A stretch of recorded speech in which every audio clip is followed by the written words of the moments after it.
Why is this the first time I'm realizing that Rosalie is the only person in this family that's making any sense? Hi guys, welcome back to my channel, and if you're new, welcome to my channel. My name is Stephanie Yates Anya, Steph Anya for short, and I'm a licensed marriage and family therapist. Today, I'm going to be breaking down everything that we saw unfold in Eclipse, the third installment of the Twilight series. If you're curious, stay tuned. What's on your mind?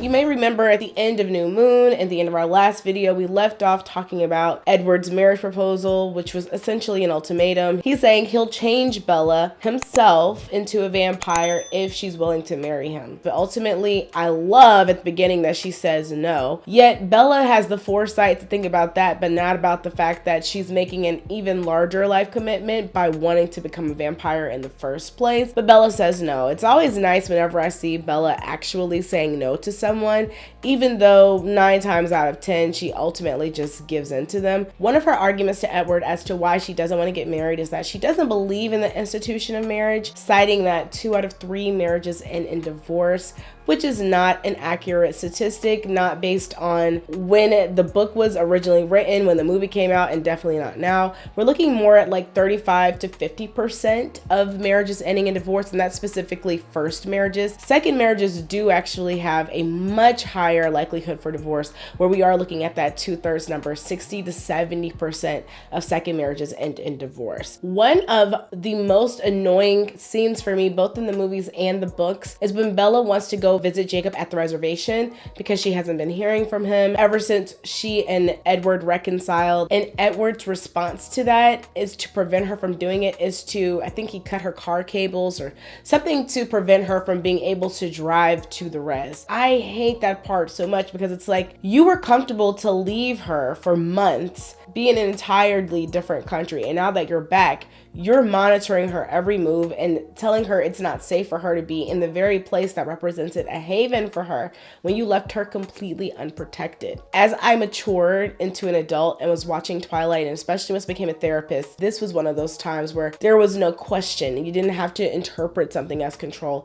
It was outright overt control. So preventing her from driving there, I think, set the stage for everything, where Edward's ego was so much more important than Bella's wishes, and time again, she lets that slide. Another way that Edward controls Bella is through lack of information. He thinks he knows best for Bella. Even when he left, he was doing that for her own good against her wishes.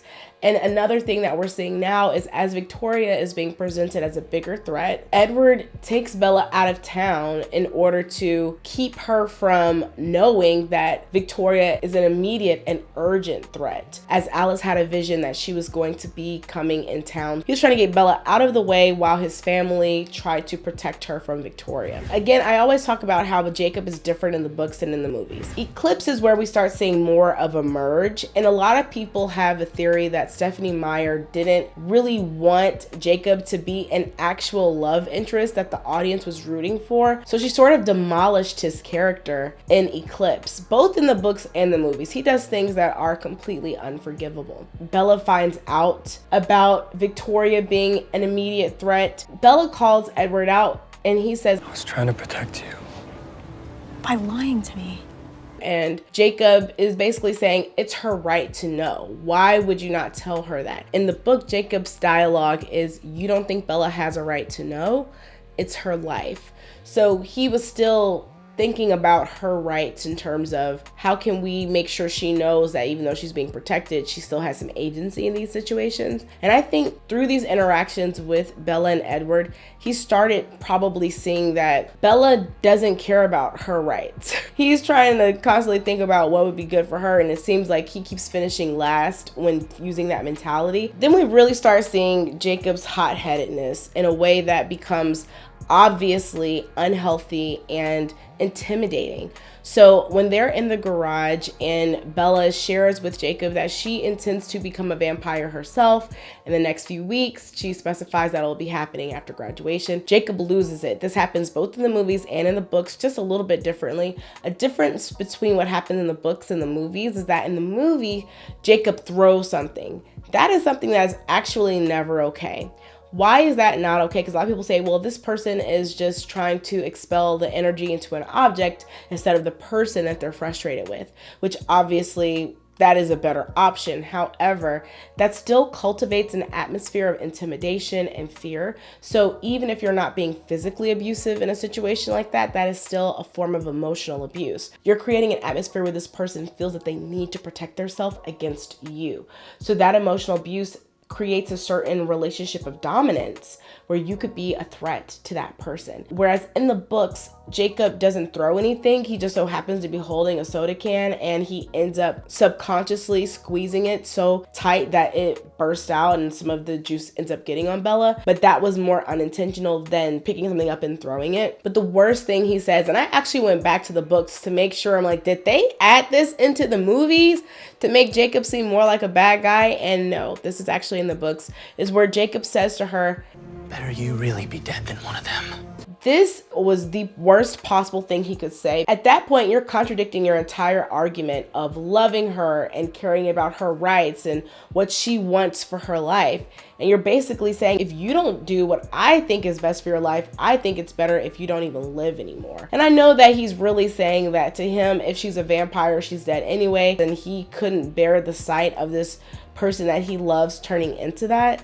But to say that, especially when you have had conversations with vampires and you know they are capable of feeling and thinking and speaking and having relationships, to say you would rather that she be dead, that I think is a line that he never should have crossed. And that is one of the things that I think made a lot of people stop rooting for him and stop thinking that he'd be a good fit for Bella. And I just don't know if Stephenie Meyer did that intentionally because everybody loved him in New Moon, if that was always her plan, because the character of Jacob is so drastically different between New Moon and Eclipse. If she did do that intentionally, there is some merit to that, because most of us have probably seen the trajectory where a person is this kind, almost pushover people pleaser who gets hurt by the wrong person in the wrong scenario, and their entire personality changes.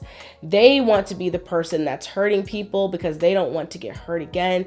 They want to protect themselves by creating a sense of dominance, a certain arrogance. Even though that ego is actually fragile, it is still the ego that is protecting them from the pain. And so I think that if she did do it intentionally, that's why. It's because we see Jacob trying to be himself, be this kind kid that he grew up being the guy that he was in the book of New Moon, not entitled, and it wasn't getting him anywhere.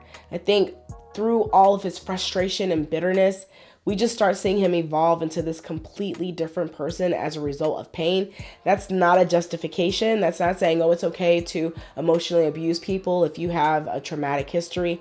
I'm not saying that at all. But as a therapist, a big part of my job, especially since a lot of times my client would be the person who is using these toxic behaviors, it's to understand what was the source, what is the root, what do we need to focus on healing, reframing, rethinking, so that we can make it so that this is not the core of who you are now, that this pain does not define you. And I think that is probably the source of Jacob's pain and many people like him who have had that experience of hurt by another person they cared for and were vulnerable with, and their way of dealing with it now is shutting down and trying to become someone that's not authentic to who they are, because that person can't be hurt as deeply as their authentic self. So ultimately what we see in Eclipse is that I think she just had really two bad choices, right? Because both Edward and Jacob become so overprotective, controlling. They both feel that they know what is best for Bella. And really in a lot of ways, Edward and Jacob agree on what's best for Bella, which is to remain human. However, both of them make decisions that affect Bella without her consent. For me, I was always Team Edward as a teenager because that's who Bella wanted. So why would I be rooting for the person that she didn't want? But as I've gotten older, reading New Moon, as I talked about last time, I started really seeing the merit of a relationship with Jacob. And even Charlie says in New Moon, sometimes you gotta learn to love what's good for you. And I do strongly believe that because I'm often working with people who are focusing more on the person that makes them feel something instead of the person that makes them feel at ease. It is a hard choice to make when you associate those feelings with what it should feel like to be in a relationship that has chemistry. Bella definitely did love Jacob in a way. You know, she says as her family, as her brother, but I think it was deeper than that because if you look at their relationship in New Moon, the book, there were a lot of times where she thought to herself, why can't I just be with Jacob? Could I make this work?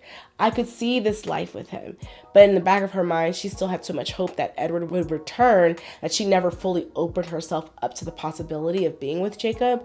And by the time Edward was back, there just was not enough of an impression that Jacob made on her and her heart that he would ever win. Let's take a break on talking about the Edward, Bella, Jacob triangle. I personally find that triangle to be exhausting. Some of you have asked that I talk more about some of the other characters in the story. And so I was thinking about one of the characters that gets a little bit more shine in this story is Rosalie.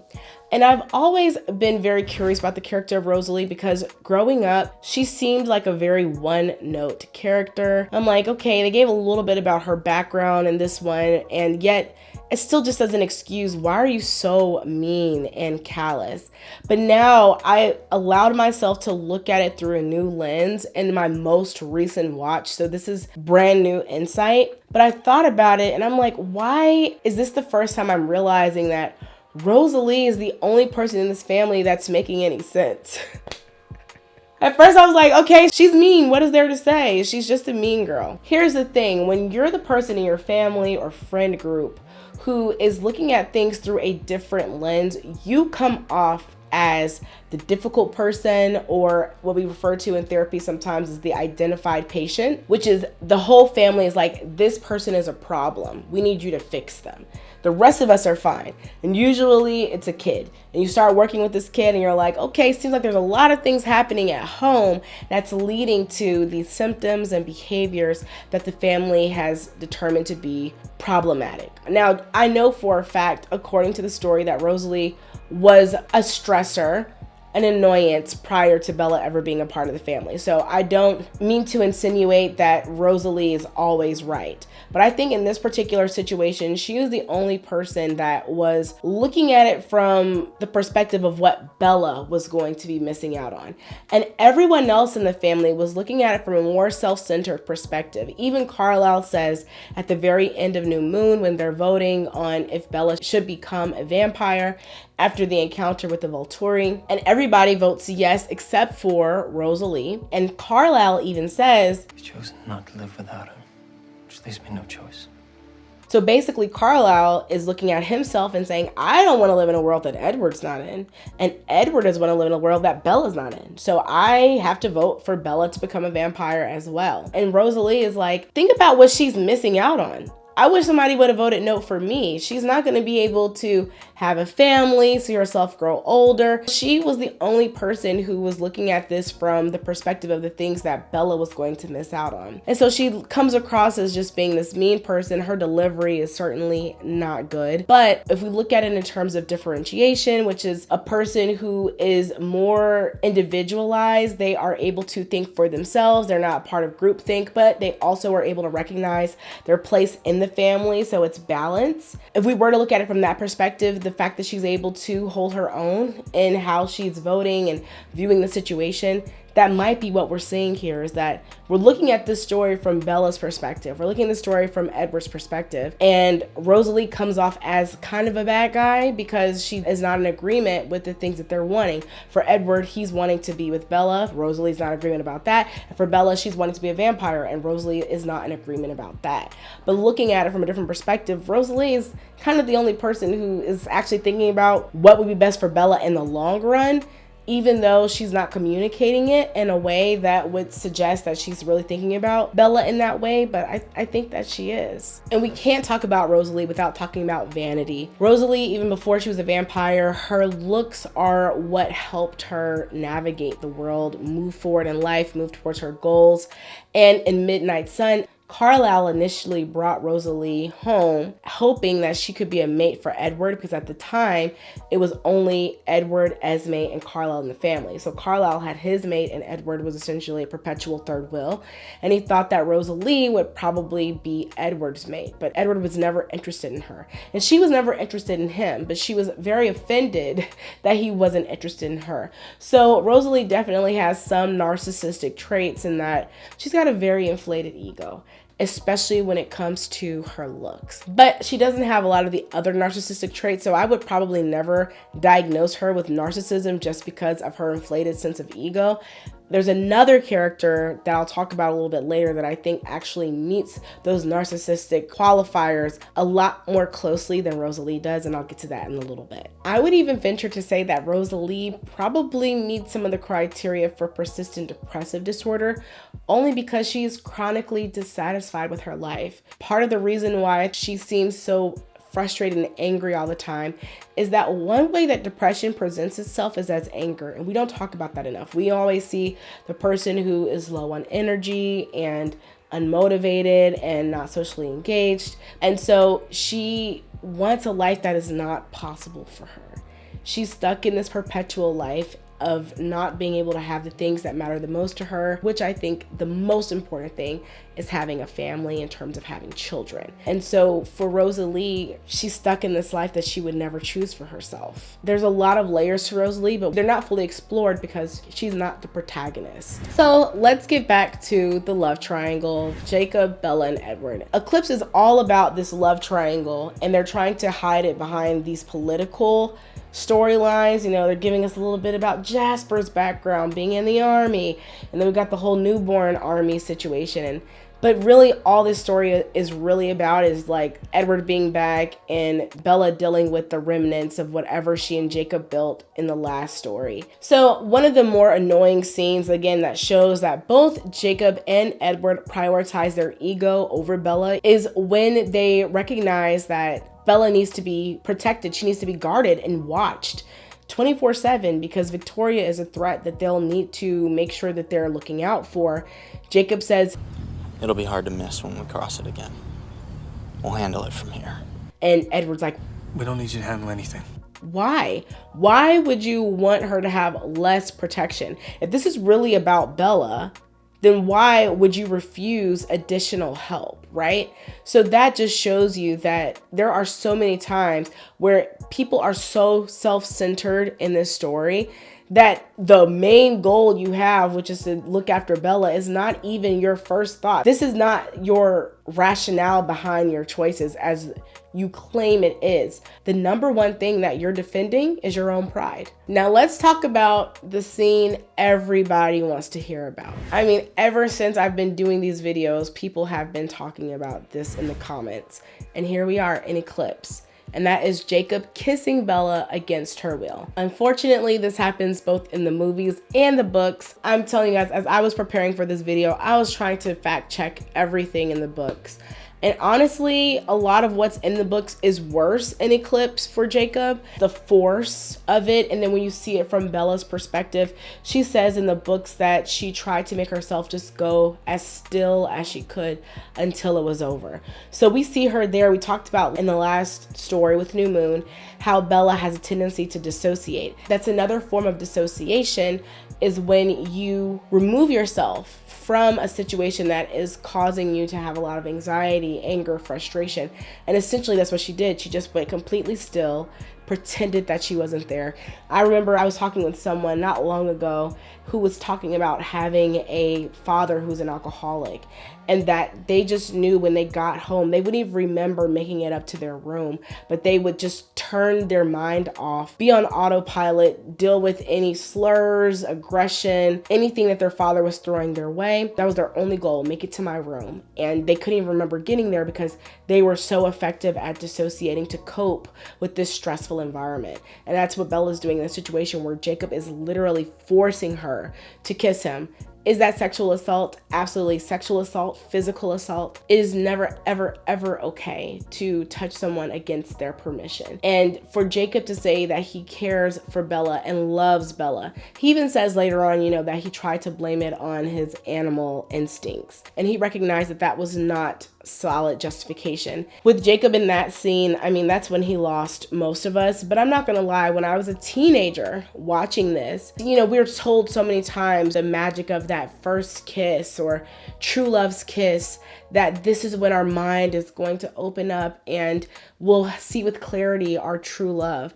And so because that message is given to us time and time again, so many of us, when we were younger watching that scene, you're looking at it as, yes, I'm looking for a man to take charge and to kiss me and be aggressive. And it really does create this idea that we're supposed to allow the person that we're interested in to take charge of us.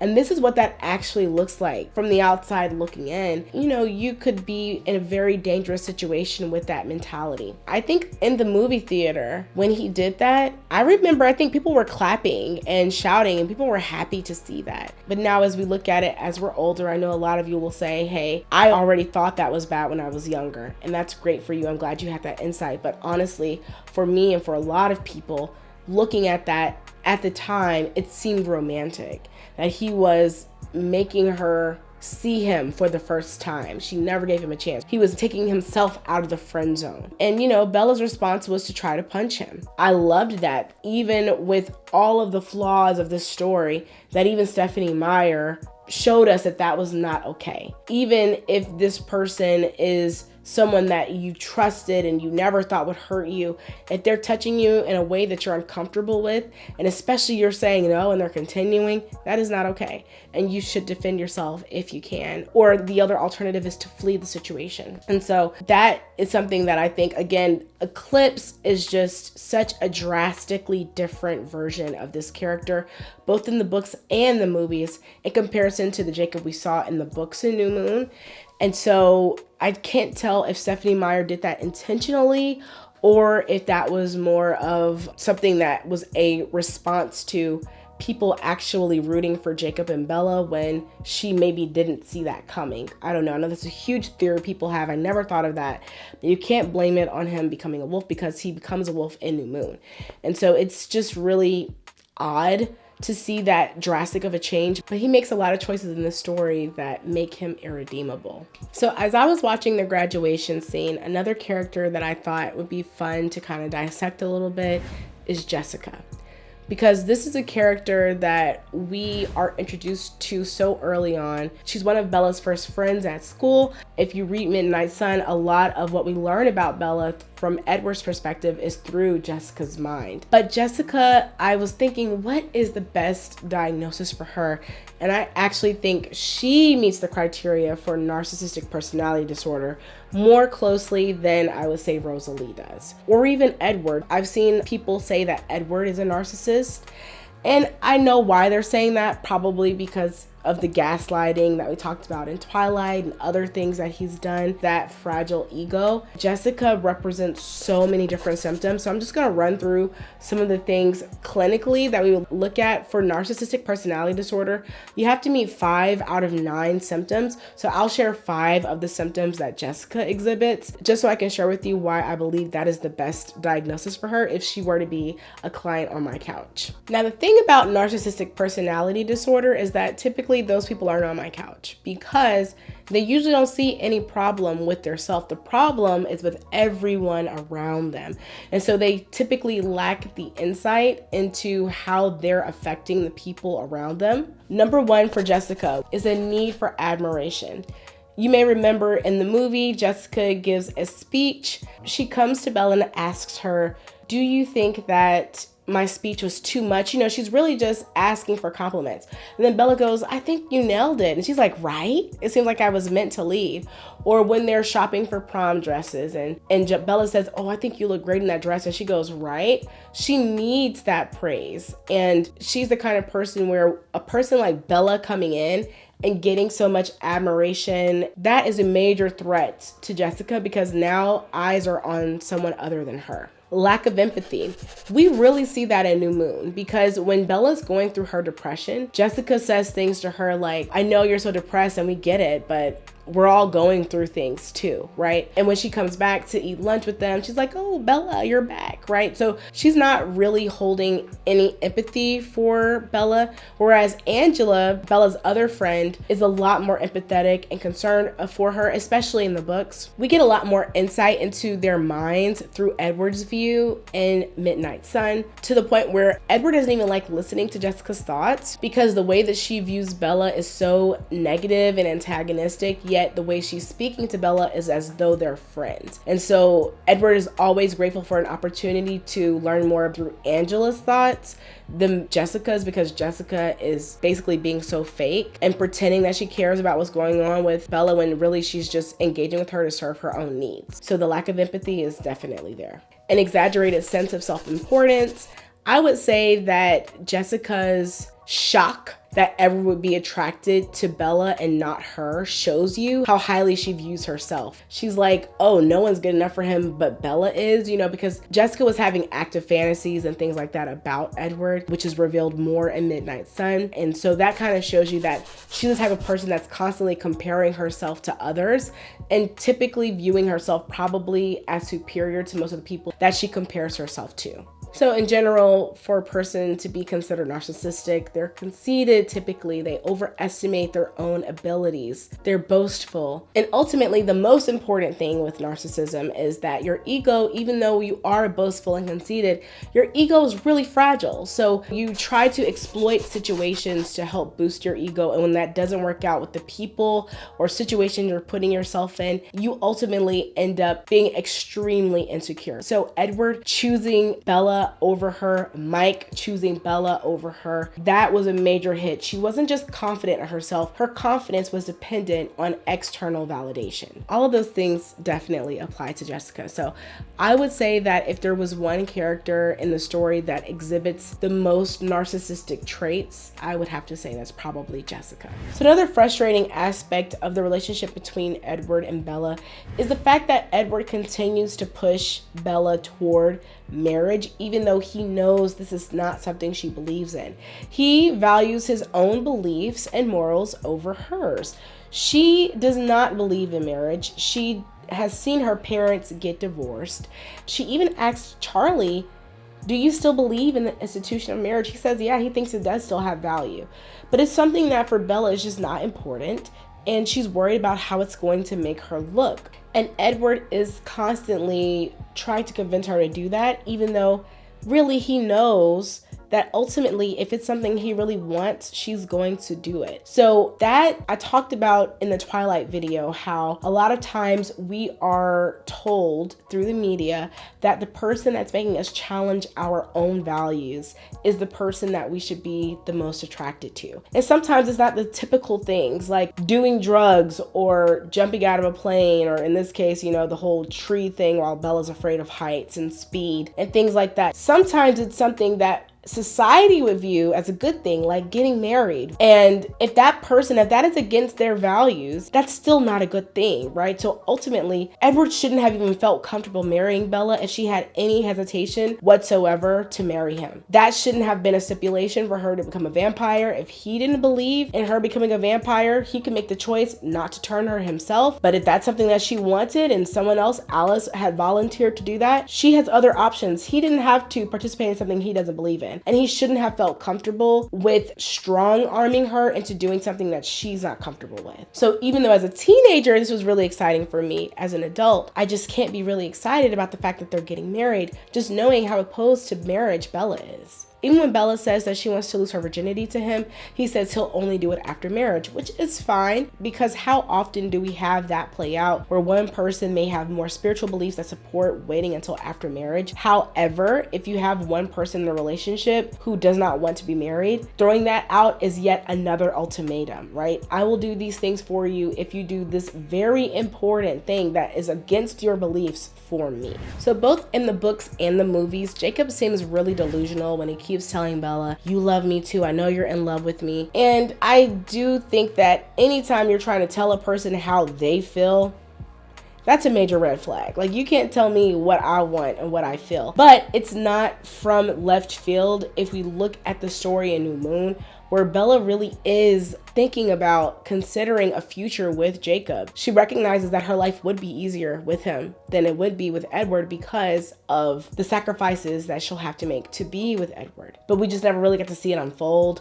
So to me, I can understand why he's doing that, but it doesn't excuse it. Because if she's telling you she doesn't want to be with you, she doesn't want to kiss you, and you're still hammering into her, yes, you do, I know better than you. It's like, why does every person in Bella's life think that they know better than she does what's good for her? You know, something that is actually not in the movies, that is in the books, is that after Jacob kisses Bella and she returns home and they explain to Charlie what happened, Charlie actually congratulates him. He goes, good for you, kid. So he knows that Jacob has kissed her against her will, which resulted in her punching him. And instead of defending his daughter, he is more concerned about the fact that he doesn't want her to be with Edward, and he wants Jacob to have a fighting chance. Why? He's close to Jacob's dad. He thinks Jacob is a better fit. But again, he's another person that's saying, I know what's better for you than you do. The last manipulative and controlling thing that I want to point this out, just because sometimes we look at control in a very specific way. It's a person pointing their finger, telling somebody what to do, treating them like a child. But it's not always that. It could be withholding knowledge or sharing knowledge that a person has deemed confidential. So Edward announcing his engagement to Bella in front of Jacob, knowing that she was not comfortable telling Jacob about their engagement, again, that was for his own ego. That was to show Jacob that he's already won. I also think that it was to cement the future with Bella, because he's feeling so insecure about their relationship, because he even says he can't be totally sure that Bella won't change her mind one day and want to be with Jacob. Every decision that Edward has made regarding this relationship has been a decision that he made regardless of what Bella's hopes, desires, or values were. In this case, he knew Bella did not want Jacob to know about their engagement, and he took it upon himself, saying he deserves to know. When have you ever cared about Jacob's rights? You've never cared about his feelings. Now you're acting as though you made that choice for Jacob's good. Like, bare minimum, I just need people to be self-aware. You don't have to be perfect. None of us are. But I need you to be able to own what you're doing and own why you're doing it. Don't come up with a BS reason that is that you're trying to help someone else out, when in actuality, the only person you're prioritizing that moment is yourself. And then to help calm Jacob down, Bella kisses him so he won't be mad at her for being engaged. You guys, that is just, this story right here, this particular one, again, I am actually a Twilight fan. Maybe some of you might be coming here and not seeing that first video. I'm a huge Twilight fan, but I just think the story in Eclipse is just so dumb, because the whole premise is this whole situation with the love triangle, and both guys and Bella end up looking so stupid that you almost aren't rooting for anyone anymore. It's like all of you are making the dumbest choices, the most self-centered choices, or the most self-deprecating choices. For what? So yeah, it's not my favorite. I can't end this video without talking a little bit about imprinting. Obviously, I'll be talking a lot more about it in the later movies, but we're introduced to the concept of imprinting in this movie as Jacob explains what happened between Sam, Leah, and Emily. And basically that Sam was in a relationship with Leah. They were in love, and then she brought her cousin to town, and he imprinted on her, meaning that Jacob describes it as his source of anchor to the world is no longer gravity, it's this person. The idea of imprinting, I had no problem with as they originally introduced it. Of course, as a teenager, that's almost a comforting thought that there might be someone you lay eyes on. It's love at first sight. You guys are just together for the rest of your lives.